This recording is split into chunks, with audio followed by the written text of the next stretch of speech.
Hello friends, welcome back to DLS news. तारीख 9 सितंबर 2022, दिन शुक्रवार, हिंदी तिथि भाद्रपद महीना शुक्ल पक्ष चतुर्दशी और आज अनंत चतुर्दशी है। आइए बात करते हैं आज के मुख्य समाचार में देश भर की बड़ी खबरों पर नजर डालते हैं। अच्छा, सबसे पहले तो जैसा कि आपको पता होगा दोस्तों, आज गणपति विसर्जन भी है। गणेश चतुर्थी को पूरे 9 दिन हो चुके हैं और अब 10वें दिन आज गणेश प्रतिमा का विसर्जन किया जाता है। अनंत चतुर्दशी है आज और अनंत चतुर्दशी का माताएं बहनें व्रत भी रखती है। पूरे भारत में बड़े ही हर्षोल्लास के साथ आज गणेश विसर्जन का त्योहार मनाया जाता है। ऐसे में इस बार गणेश विसर्जन का शुभ मुहूर्त क्या रहेगा तो आपको बता दूं, सुबह के समय गणपति विसर्जन का मुहूर्त रहेगा सुबह 6:03 से 10:44 तक। एक मुहूर्त दोपहर के समय भी है जिसका भी टाइम आप देख सकते हैं और शाम को भी एक गणपति विसर्जन का शुभ मुहूर्त है 5 बजे से 6:30 बजे तक, है ना। और चलिए आगे बढ़ते हैं बड़ी खबरों की तरफ। देखिए, गणपति विसर्जन के चलते तेलंगाना के भी 4 जिलों में आज 9 सितंबर को अवकाश रहेगा। किन किन डिस्ट्रिक्ट में आप देख सकते हैं। चलिए अगला अपडेट देखिए दोस्तों, टेक्नोलॉजी से बड़ी खबर आ रही है। एप्पल कंपनी पर सरकार ने 18 करोड़ का जुर्माना लगाया। बिना चार्जर के आईफोन बेचने की वजह से कंपनी पर यह कार्रवाई की गई। हालांकि ये जुर्माना हमारी भारत सरकार की तरफ से नहीं लगाया गया, बल्कि ब्राजील सरकार ने ये जुर्माना लगाते हुए न सिर्फ जुर्माना लगाया बल्कि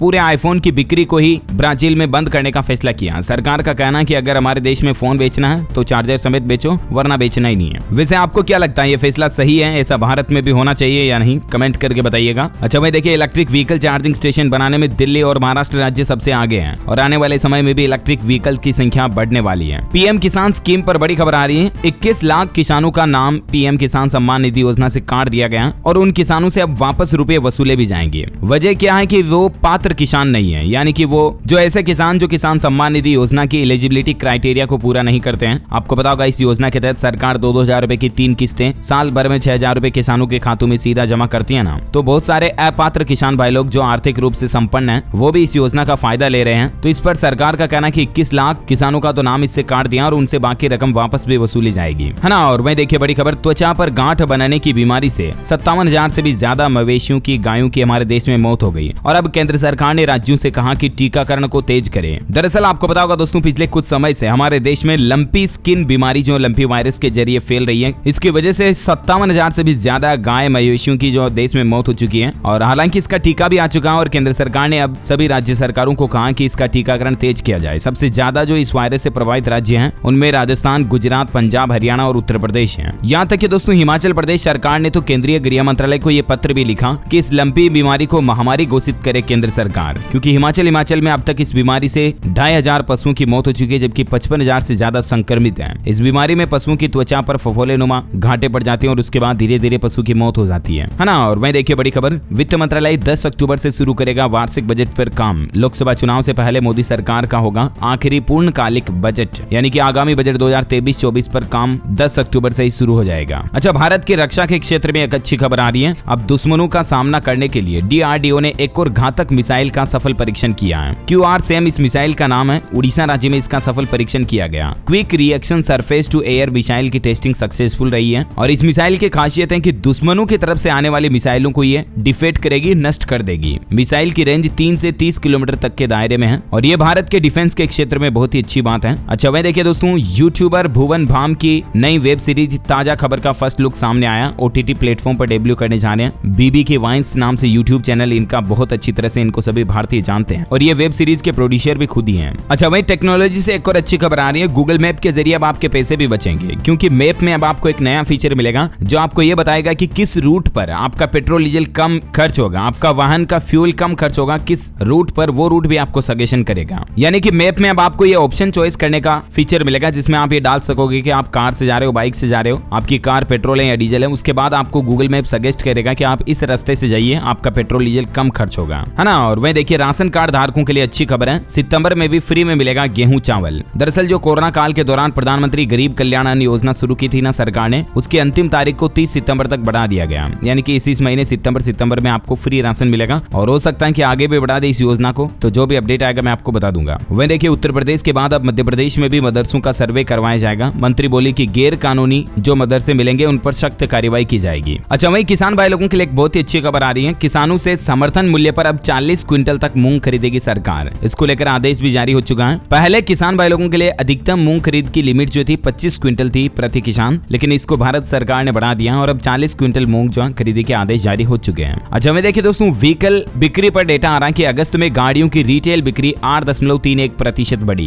3 व्हीलर सेगमेंट में 83% की ग्रोथ देखी गई, जबकि कमर्शियल व्हीकल की सेल भी 24% बढ़ी। 2 व्हीलर की रिटेल बिक्री भी 9% के लगभग बढ़ी है ना। और वहीं देखिए अपडेट, सेंट्रल विस्टा एवेन्यू का उद्घाटन हुआ। पीएम मोदी कर्तव्य पथ पहुंचे। नेताजी की 28 फीट ऊंची प्रतिमा का भी अनावरण किया। 90 मिनट तक ये कार्यक्रम चला और इसमें पीएम ने सेंट्रल विस्टा एवेन्यू का उद्घाटन करते हुए बोले कि गुलामी का प्रतीक राजपथ अब कर्तव्य पथ बन गया है। हम कल की तस्वीर में नए रंग भर रहे हैं। दरअसल दोस्तों, दिल्ली में जो राजपथ है, इसके नाम बदलने की पूरी कहानी आप देख सकते हैं। अंग्रेजों के जमाने में ब्रिटिश राज में इसे किंग्स वे कहा जाता था। उसके बाद इसका नाम बदला गया, राजपथ किया गया और अब इसका नाम एक बार फिर से बदलकर कर्तव्य पथ कर दिया गया। राजधानी दिल्ली में जो इंडिया गेट के सामने वाली रोड है, उसका नाम कर्तव्य पथ किया और इसका उद्घाटन भी किया पीएम मोदी ने। साथ ही नेताजी सुभाष चंद्र बोस की प्रतिमा का भी अनावरण किया, है ना। और वहीं आने वाले 24 सितंबर को देश के प्रधानमंत्री नरेंद्र मोदी हिमाचल प्रदेश मंडी जाएंगे और वहां अपने विधानसभा चुनाव का शंखनाद करेंगे। पीएम मोदी ने कहा कि दुनिया की 5वीं सबसे बड़ी अर्थव्यवस्था बनाना भी असाधारण है। हर भारतीय को इस पर गर्व है। वहीं देखिए, साल 2024 के लिए पश्चिम बंगाल की मुख्यमंत्री ममता बनर्जी ने भी गठबंधन का ऐलान कर दिया है। उनका कहना है कि भाजपा के खिलाफ लड़ने के लिए नीतीश, अखिलेश और हेमंत का नाम लिया, हालांकि कांग्रेस तक का जिक्र भी नहीं किया। तो ये कुछ चुनावी बातें और माहौल सिलसिला चल रहा है। अगला अपडेट देखिए, ब्रिटेन की महारानी एलिजाबेथ की सेहत नाजुक, मेडिकल सुपरविजन में रखा गया उनको।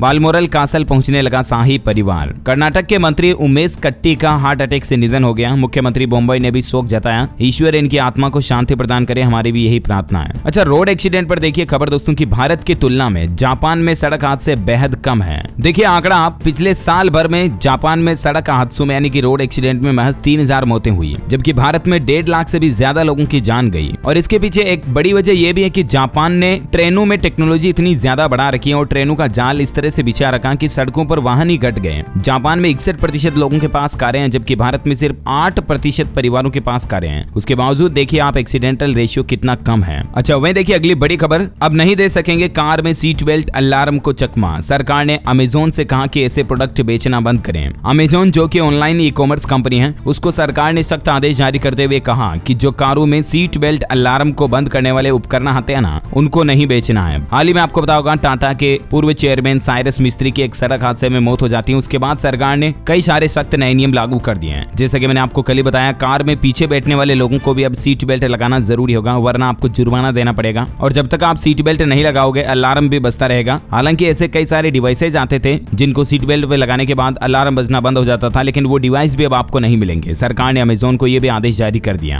है ना। और वहीं देखिए अगली बड़ी खबर, केंद्र सरकार की स्कीम में अब आप पोर्टल से खुद बना सकेंगे आयुष्मान कार्ड। आयुष्मान कार्ड बनाने के लिए या जो आयुष्मान भारत योजना के तहत जो हॉस्पिटल में फ्री में इलाज मिलता है, उसका कार्ड बनाने के लिए अब आपको कहीं जाने की जरूरत नहीं है। ऑनलाइन ही गवर्नमेंट के पोर्टल से अब आप आयुष्मान कार्ड के लिए अप्लाई कर पाएंगे, या आप अपने नजदीकी किसी भी ई मित्रा सेंटर के जरिए भी बनवा सकते हैं। बाकी सरकार ने ये सुविधा शुरू कर रखी है। ऑनलाइन सेतु पोर्टल पर जाकर आप सेल्फ रजिस्ट्रेशन कराकर आयुष्मान कार्ड खुद और अपने परिवार का भी बना सकते हैं, है ना। और वहीं देखिए दोस्तों, एनजीटी का बड़ा फैसला, गोवा के जिस रेस्तरां में बीजेपी नेता सोनाली फोगाट को ड्रग्स दिया गया था ना, उस रेस्तरां को ध्वस्त किया जाएगा, ढहाया जाएगा, बंद किया जाएगा। सोनाली फोगाट हत्याकांड से जुड़ा कर्लिज क्लब ध्वस्त होगा। एनजीटी यानी कि नेशनल ग्रीन ट्रिब्यूनल की तरफ से इस तरह का आदेश जारी किया गया। अच्छा, आपको पता होगा बांग्लादेश के प्रधानमंत्री आजकल हमारे भारत दौरे पर हैं और इस दौरान देखिए वो हमारे भारत में राजस्थान की संस्कृति का हिस्सा भी बनी। राजस्थान जयपुर में बांग्लादेश की प्रधानमंत्री शेख हसीना ने डांस किया। 30 मंत्रियों के साथ अजमेर दरगाह में जियारत भी की। बतौर प्रधानमंत्री ये चौथी बार भारत आ चुकी हैं। ये कुछ तस्वीरें आप देख सकते हैं। चलिए आपकी हेल्थ से जुड़ी एक छोटी सी टिप्स बता देता हूँ। कभी भी करेला खाने के बाद दूध दही नहीं खाना चाहिए आपको। इसके अलावा मूली और भिंडी भी एक साथ नहीं खानी चाहिए। ये खाने पर आपको पेट दर्द हो सकता है, एसिडिटी, और प्रेगनेंसी में तो इन चीजों को खाने से मिसकैरेज तक का खतरा बढ़ जाता है ना। तो ये छोटी छोटी बातें ध्यान में रखें। अच्छा, मैं देखिए अमेरिका के पूर्व राष्ट्रपति डोनाल्ड ट्रंप ने देश के प्रधानमंत्री नरेंद्र मोदी को बताया अपना बेस्ट फ्रेंड।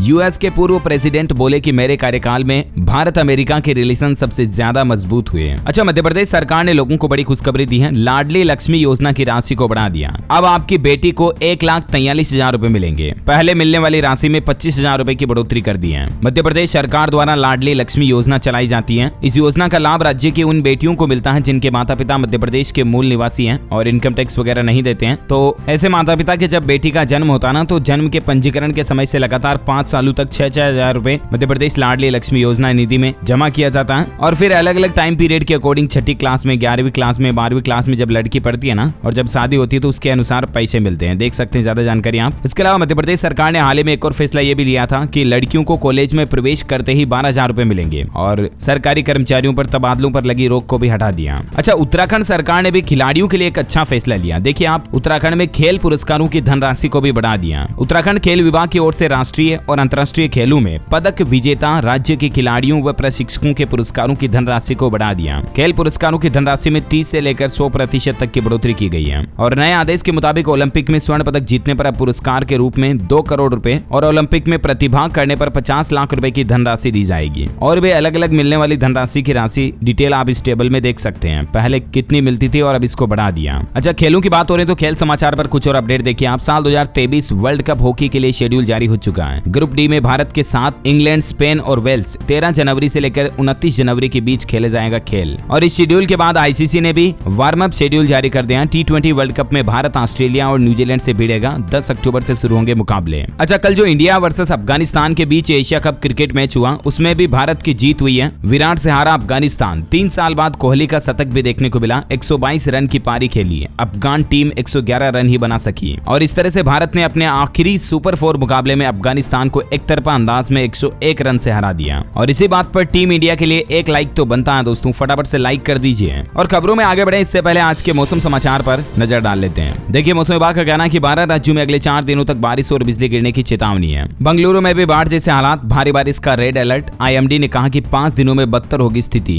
हालात ये कि लोग बाग जेसीबी से रोड सड़क पार करें, कुछ तस्वीरें आप देख सकते हैं। वहीं राजस्थान में भी 2 दिन बाद फिर से एक्टिव होगा मानसून। 9 जिलों में बारिश का अलर्ट है। चूरू में 40 डिग्री तक पहुंचा पारा। मध्य प्रदेश में आज से फिर बारिश होगी शुरू। 9 से 14 सितंबर तक बारिश की चेतावनी। 2 नए सिस्टम बन रहे हैं और इसके चलते भोपाल, सागर, ग्वालियर, चंबल समेत कई जिलों में भारी बारिश की चेतावनी है। छत्तीसगढ़ के भी कई हिस्सों में भारी बारिश की चेतावनी। रायगढ़, बस्तर संभाग में ज्यादा बरसात। मौसम विशेषज्ञ बोले कि भारी बारिश का एक दौर और आएगा, यानी अभी मानसून जाने वाला नहीं है। और इसी बीच संपूर्ण भारत का आज 9 सितंबर 2022 का मौसम पूर्वानुमान आखिर क्या कहता है। स्काईमेट वेदर की रिपोर्ट के मुताबिक अगले 24 घंटों के दौरान तटीय कर्नाटक, केरल, आंध्र प्रदेश, उड़ीसा के कुछ हिस्सों में, कोंकण, गोवा में भी हल्की मध्यम बारिश हो सकती है। दक्षिण छत्तीसगढ़, तेलंगाना, मध्य महाराष्ट्र, असम, अरुणाचल प्रदेश, नागालैंड, मणिपुर, पश्चिम बंगाल, उड़ीसा, विदर्भ, मराठवाड़ा वगैरह वगैरह में भी बारिश की चेतावनी है। कुछ और स्टेट्स की डिटेल्स आप देख सकते हैं। चलिए सराफा बाजार पर भी नजर डाल लेते हैं। देखिए, सोना 251 रुपए प्रति 10 ग्राम की तेजी के साथ 51,056 रुपए प्रति 10 ग्राम चल रहा। और वहीं चांदी में भी आज 862 रुपए की बड़ी मजबूती देखी गई और अभी चांदी का रेट 54,934 रुपए प्रति किलोग्राम चल रहा। Okay, gold and silver price today news update के बाद कोरोना बुलेटिन भी देख लेते हैं। देखिए, कोरोना के मामलों ने फिर बढ़ाई टेंशन। पिछले 24 घंटों में 1200 से ज्यादा मरीज बढ़े कल की तुलना में, यानी कि पिछले 24 घंटों में कुल 6,614 नए मामले सामने आए, जबकि कल 5,000 कुछ ही थे। और सक्रिय मामलों की संख्या में हालांकि गिरावट आ रही है। 50,342 अभी कोरोना के एक्टिव केस चल रहे हैं, सक्रिय मामले, है ना। चलिए कोरोना के बाद कुछ एजुकेशनल अपडेट्स देख लेते हैं। देखिए, हरियाणा में 12 और 13 नवंबर को होगी HTET की परीक्षा। बोर्ड चेयरमैन ने की तारीखों की घोषणा। उत्तर प्रदेश बोर्ड के स्कूलों में छात्रों को मिलेगी वोकेशनल ट्रेनिंग। सरकार ने एक बड़ा फैसला लिया है और इस फैसले के तहत यूपी बोर्ड के सभी स्कूलों में छात्रों को पढ़ाई के साथ साथ व्यावसायिक शिक्षा की ट्रेनिंग भी दी जाएगी। बिजनेस एजुकेशन भी सिखाई जाएगी। इसका उद्देश्य है छात्रों को रोजगार पाने के योग्य बनाना है। कक्षा 9वीं से 12वीं तक के छात्रों को यह ट्रेनिंग मिलेगी। अच्छा, वहीं देखिए दोस्तों, पंजाब एवं हरियाणा हाईकोर्ट का एक बड़ा फैसला कि भर्तियों में सामाजिक आर्थिक मानदंड के अंकों पर हाईकोर्ट ने यह फैसला सुनाया कि परिवार से बेदखल होने पर भी लाभ नहीं मिलेगा। दरअसल हाईकोर्ट का कहना है कि अगर किसी लड़के लड़की को उनके माता पिता परिवार से बेदखल कर देते हैं तो भी वह सामाजिक आर्थिक मानदंडों के तहत 5 अतिरिक्त अंकों का दावा नहीं कर सकता है, यानी कि फिर ऐसे छात्रों को रिजर्वेशन के मार्क्स जो है वो नहीं मिलेंगे। अच्छा, राजस्थान में आरपीएससी ने जारी किया एग्जाम कैलेंडर। 16,000 से ज्यादा पदों पर भर्तियां होगी। मई 2023 तक की परीक्षाओं का शेड्यूल जारी कर दिया। आप आरपीएससी के ऑफिशियल पोर्टल पर जाकर चेक कर लीजिएगा। वह देखिए, बिहार बोर्ड की सेंटअप परीक्षाएं 11 अक्टूबर से शुरू होगी। मैट्रिक और इंटर की सेंटअप परीक्षाओं की तारीख घोषित हो चुकी है। इस बार ओएमआर पैटर्न पर ली जाएगी परीक्षाएं। अच्छा, छत्तीसगढ़ में सीजी टेट में आवेदन 10 सितंबर तक कर पाएंगे। अब आप तारीख को बढ़ा दिया। छत्तीसगढ़ व्यापम ने 4 दिन तक तारीख को बढ़ाया। अगर अभी भी आप अप्लाई नहीं कर पाए थे तो आज और कल आपके पास मौका है। 18 सितंबर को इसकी परीक्षा होगी, है ना। और चलिए एजुकेशन के बाद कुछ और अपडेट्स देख लेते हैं। देखिए, उत्तर प्रदेश सरकार ने एक बड़ा फैसला लिया। 1 घंटे में बस से बच्चों को स्कूल लाना पहुंचाना होगा। स्कूलों के लिए यूपी सरकार की नई गाइडलाइंस। 2 महीने के अंदर ये नियम लागू करना होगा। जी हाँ, दरअसल दोस्तों, बच्चे जो स्कूली वाहनों में स्कूल बसों में बैठकर स्कूल जाते हैं और वापस स्कूल बसों में बैठकर जो स्कूल वाले उनको घर पर छोड़ते हैं ना, तो इसमें क्या है कि टाइम पीरियड बहुत लग जाता है। कई बार बसों में 2-2 घंटे लग जाते। घर वाले चिंतित होते, बच्चा अभी तक आया नहीं है। तो इसको लेकर यूपी सरकार ने एक नया आदेश जारी कर दिया। स्कूल बस में बच्चे को किसी भी हालत में स्कूल की छुट्टी के 1 घंटे के समय में घर पहुंचाना होगा और इतने ही समय में घर से स्कूल भी पहुंचाना होगा। इससे ज्यादा देरी लगने पर स्कूल स्कूल मैनेजमेंट पर सरकार कार्रवाई करेगी। गाइडलाइंस की 4 बड़ी बातें आप देख सकते हैं। स्कूल बस कर्मचारियों को ड्रेस कोड का पालन करना होगा। 20 किलोमीटर के एरिया में परमिट दी जाएगी। उल्लंघन पर 20,000 रुपए का जुर्माना लगेगा। बस पर बच्चों की लिस्ट चस्पा करना भी जरूरी होगा। तो ये कुछ योगी सरकार ने स्कूल बसों को लेकर नए नियम लागू कर दिए हैं। इसके अलावा देखिए यूपी सीएम फेलोशिप योजना पर भी खबर आ रही है। रिसर्च के लिए छात्रों को हर महीने मिलेगी 40,000 रुपए तक फेलोशिप। उत्तर प्रदेश के युवाओं को आत्मनिर्भर बनाने के उद्देश्य से योगी सरकार ने मुख्यमंत्री फेलोशिप योजना की शुरुआत की है और इसमें 40,000 रुपए महीना वेतन मिलेगा ऐसे युवाओं को जो किसी मुद्दे पर, किसी टॉपिक पर, किसी फील्ड पर रिसर्च कर रहे हैं। इस योजना के बारे में ज्यादा डिटेल्स आप स्क्रीन पर देख सकते हैं और अगर आप इसमें ऑनलाइन अप्लाई करना चाहते हैं तो cmfellowship.upsdc.gov.in पोर्टल के जरिए कर सकते हैं। ओके, अगला अपडेट देखिए। जलवायु परिवर्तन को लेकर ऑस्ट्रेलिया में कानून पारित। साल 2050 तक कार्बन उत्सर्जन 0 करने का रखा लक्ष्य। अच्छा वह देखिए सीएए पर सुप्रीम कोर्ट का बड़ा फैसला। अब सीएए के मामले पर सुप्रीम कोर्ट में होगी बहस। 12 सितंबर को सीजेआई यूयू ललित की पीठ करेगी सुनवाई। महिलाओं के जुर्म पर खबर आ रही है कि चीनी महिलाओं पर भी जुल्म बढ़ा। हर 7 सेकंड में एक महिला से घरेलू हिंसा हो रही है। महिला उत्पीड़न के मामलों को कम्युनिस्ट पार्टी करती है सेंसर। चाइना में भी महिलाओं के खिलाफ बहुत ज्यादा अत्याचार हो रहा है अभी भी। और हाल ही में भारत के डेटा भी मैंने आपको बताए थे, है ना। और वह देखिए कांग्रेस की भारत जोड़ो यात्रा का दूसरा दिन। राहुल बोले बीजेपी सरकार की सोच अंग्रेजों जैसी। असम के मुख्यमंत्री ने कहा कि पाकिस्तान में जाकर यात्रा करो। अच्छा, हिजाब मामले पर सुप्रीम कोर्ट में सुनवाई हुई। वकील इस्लाम की अनिवार्य प्रथाओं के बारे में बताते रहे तो सुप्रीम कोर्ट के जज ने कहा कि हमें गोल गोल मत घुमाइए। स्टूडेंट छात्र छात्राओं के लिए एक और अच्छी खबर आ रही है। डाक विभाग की छात्रवृत्ति के लिए 30 सितंबर तक आवेदन कर पाएंगे। डाक टिकट संरक्षण के लिए हर महीने मिलेंगे 500 रुपए। दरअसल डाक विभाग मेधावी व स्कूल के फिलेटली क्लब के सदस्यों को दीनदयाल स्पर्श योजना के तहत 500 रुपए हर महीने छात्रवृत्ति देने की योजना इसी साल से शुरू करने जा रहा। किसी भी स्कूल के कक्षा 6 से 9 के विद्यार्थी इसमें भाग ले सकते हैं। 940 छात्रों का चयन किया जाएगा। सभी डाकघरों में इससे संबंधित फॉर्म उपलब्ध है। आप अपने नजदीकी पोस्ट ऑफिस जाकर इस योजना के बारे में ज्यादा जानकारी ले सकते हैं, है ना। वह देखिए इग्नू यूनिवर्सिटी से भी एक साथ 2 डिग्री ले सकेंगे विद्यार्थी। एकेडमिक परिषद की बैठक में यह फैसला लिया गया। अच्छा, शेयर मार्केट में काम करने वाले लोगों के लिए एक बड़ी चौंका देने वाली खबर देखिए आप। 20 साल के एक अमेरिकी छात्र ने 1 महीने में कमाए 1000 करोड़ रुपए। जी हाँ, आपको खबर देखकर विश्वास भी नहीं हो रहा होगा। अमेरिका का एक स्टूडेंट जिसका नाम है फ्रीमैन, वो फाइनेंशियल और इकोनॉमिक मार्केट में इतना एक्सपर्ट हो चुका है कि आज शेयर मार्केट में इन्वेस्ट करता है तो इतना ज्यादा प्रॉफिट कमाता है। हालांकि दोस्तों शेयर मार्केट किसी को भी कंगाल कर सकता है और किसी को अरबपति भी बना सकता है। सो प्लीज अगर आप भी इनमें निवेश इन्वेस्टमेंट करने की प्लानिंग बना रहे हो तो अच्छी रिसर्च, अच्छी लर्निंग सीख करके उसके बाद ही इन चीजों में हाथ डालें, वरना उल्टा नुकसान भी हो सकता है ना। और चलिए अगला अपडेट देखिए। झारखंड सरकार की नई पहल। सरकारी स्कूलों में जर्मन भाषा की पढ़ाई भी शुरू कर दी है। झारखंड राज्य के सरकारी स्कूलों में अब जर्मन भाषा की क्लासेस शुरू की गई है। बच्चों को जर्मन भाषा भी सिखाई जाएगी ताकि अगर मान लीजिए वो कहीं बाहर जाकर जर्मनी में भी पढ़ाई करते हैं ना तो भी उनको बेसिक नॉलेज रहे। वो देखिए राजस्थान की राजधानी जयपुर में कल एक ऐसी घटना देखी गई जिसमें अस्पताल में डिलीवरी के समय 2 नवजात बच्चे बदल गए। अब क्योंकि जन्म लेने के तुरंत बाद तो बच्चों की शक्ल से पता भी नहीं चलता, तो अब उनका डीएनए टेस्ट होगा और फिर पता चलेगा कि किसका लड़का है और किसकी लड़की है। एक्सचेंज हो गए नर्सों से। कई बार अस्पतालों में इस तरह की लापरवाहियां देखी जाती है। अच्छा, बिहार के मुख्यमंत्री नीतीश कुमार ने किया फल्गु नदी पर बने गया जी डैम का उद्घाटन और कहा कि विदेशी भी इसकी तारीफ करेंगे। जम्मू कश्मीर में महसूस किए गए भूकंप के झटके 3.5 तीव्रता रही रिएक्टर स्केल पर। गनीमत रही कि जानमाल का नुकसान नहीं हुआ। अच्छा, आने वाले 26 जनवरी 2023 को स्पेशल गेस्ट होंगे सेंट्रल विस्टा को बनाने वाले श्रमजीवी। पीएम मोदी ने परिवार संघ उनको आमंत्रित किया। सेंट्रल विस्टा जो नया संसद भवन हमारे देश में बन रहा ना, उनके जो मजदूर, उनके जो श्रमिक हैं, उनके पूरे परिवार वालों को 26 जनवरी 2023 पर चीफ गेस्ट के रूप में आमंत्रित किया देश के प्रधानमंत्री नरेंद्र मोदी ने। अच्छा, दिल्ली के मुख्यमंत्री अरविंद केजरीवाल का ऐलान। अब दिल्ली को बनाएंगे झीलों का शहर, पानी की कमी को भी खत्म करेंगे। वहीं देखिए छत्तीसगढ़ के मुख्यमंत्री ने राज्य के छात्रों को प्रतिष्ठित संस्थानों में कंपटीशन की तैयारी कराने के लिए एक नई योजना की शुरुआत की है। अब आर्थिक रूप से कमजोर यानी कि ईडब्ल्यूएस वर्ग के छात्रों को भी मुफ्त कोचिंग की व्यवस्था मिलेगी। मुख्यमंत्री भूपेश बघेल का कहना है कि राज्य के गरीब स्टूडेंट्स को जल्द ही क्लेट, एनडीए, नीट जैसी प्रतियोगिता परीक्षाओं की तैयारी के लिए निःशुल्क कोचिंग सुविधा दी जाएगी। केंद्रीय गृह मंत्री अमित शाह ने घोषणा की, कहा सहकारिता क्षेत्र के लिए अब अलग से होगा विश्वविद्यालय, अलग यूनिवर्सिटी भी बनाई जाएगी। वह देखिए अडानी पावर प्लांट से बांग्लादेश को मिलेगी 1600 मेगावाट बिजली। 16 दिसंबर से इसकी सप्लाई शुरू हो जाएगी। अच्छा, हाईकोर्ट का एक बड़ा फैसला देखिए। सुसाइड नोट में किसी का नाम होने से उसको दोषी नहीं ठहराया जा सकता है। ऐसे मामलों में आत्महत्या करने वाले व्यक्ति की लिखाई और अभियोजन पक्ष द्वारा दृढ़ता से जांच जरूरी है। ऐसा नहीं कि कोई व्यक्ति मर रहा और सुसाइड नोट में किसी का नाम लिख दिया तो उसके आधार पर उसको दोषी ठहरा दिया जाएगा। पूरी जांच होगी और उसके बाद अगर वो दोषी पाया जाता है तो ही उस पर कार्रवाई की जाएगी। वहीं देखिए बड़ी खबर, ड्राइविंग अगर आप रॉन्ग साइड में करते हो, रोड की जो गलत साइड होती है उसमें ड्राइविंग करते हो तो आपको 10 गुना ज्यादा चालान देना पड़ेगा। हरियाणा गुरुग्राम में इस तरह के नए नियम की पहल शुरू की गई है। अब आपको रॉन्ग साइड में आने पर ट्रैफिक नियमों में बदलाव कर दिया। 5,000 रुपए जुर्माना लगेगा। पहले रॉन्ग साइड के लिए 500 रुपए जुर्माना था, उसकी राशि को बढ़ा दिया। ओके दोस्तों, तो इस कड़ी में आज दिन भर की तमाम बड़ी खबरें, मुख्य समाचार, टुडे ब्रेकिंग न्यूज का अपडेट वीडियो यही फिनिश होता है। और हाँ, आप मुझे कमेंट करके बताइए कि कोई ऐसे 3 देशों के नाम बताइए जिनकी सीमा भारत से लगती है। वो हमारे पड़ोसी देश हैं और उनकी सीमा भी इंडिया बॉर्डर को टच करती है। 3 ऐसे देशों के नाम कमेंट बॉक्स में लिखिए। जो लोग इस सवाल का सही जवाब इस वीडियो के नीचे कमेंट में देंगे ना, वो रैंडमली सेलेक्ट होने पर आप हमारी DLS न्यूज टीम की तरफ से जीत सकते हैं एक शानदार सरप्राइज गिफ्ट, जो कि गिव अवे के रूप में आप तक पहुंचा दिया जाएगा। इसके साथ ही अगर आपको वीडियो अच्छा लगा तो इसे लाइक करना, शेयर भी करना अपने दोस्तों के साथ फेसबुक और व्हाट्सएप पर। हमारे चैनल DLS न्यूज को सब्सक्राइब करके बेल आइकन भी जरूर दबा देना, ताकि आपको रोजाना के ताजा अपडेट्स और काम की खबरें तुरंत आपके मोबाइल पर मिलती रहेगी। Thank you, take care, good bye, जय हिंद, जय भारत, वंदे मातरम।